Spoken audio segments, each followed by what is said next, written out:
Our good friend, fellow Sky News host Steve Price, has written a brilliant piece in the Herald Sun this weekend, spelling out how obsessed, debt-stricken Victoria is with climate change. He wrote, quote, "Imagine, if you can, what Tuesday would have been like if the climate crusaders had their way and our coal-fired power stations didn't exist. Tuesday's winds were so strong, the fields of wind turbines would have been turned off, rendered useless." Now, as we know, more than 500,000 Victorians were left without power last week when the energy grid collapsed. But the state government reckons everything is working as it should. I mean, Chris, you know, the argument that was being run by some was that, well, this is the fault of coal-fired power because you had your lawn and Loy Yang A went offline. But the point is, the only reason they go offline is because the thing short-circuited. But they're so badly maintained because they're planning to shut them down anyway. And once you run out of power,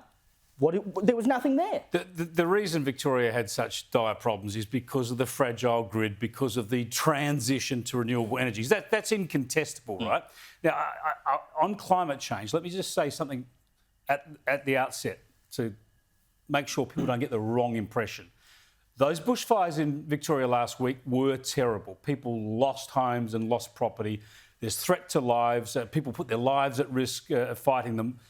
Absolutely, that's the case, and that's terrible, and we all understand that. But these were very typical summer bushfires in Australia. We get these conditions every summer and worse. And I saw an ABC news report late last week which talked about another example of our extreme summer. Now, this summer, you'll remember back in September, October last year, the bomb and all of the media and all the climate activists were saying, this is going to be the worst summer we've had since Black Summer. This is, you know, it's going to be drought conditions. It's going to be dry and hot. What's happened? We've had a wet and mild summer across most of the country. Yet still, instead of recognising that, on the ABC, they take the one day of bushfire and they talk about the extreme summer. These people are obsessed. They're ideological and religious about this stuff.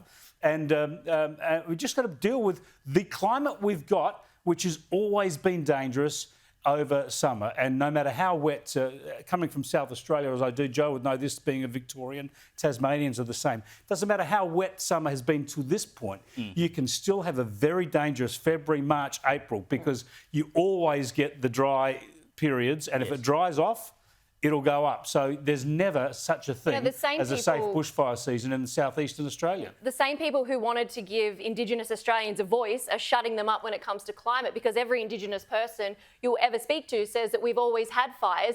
They actually used to start fires to start regeneration of certain plants and also for their safety in their communities. It's a normal way of life. It always has been. So, you know, I find it quite ironic that they don't want to listen to them on this particular issue.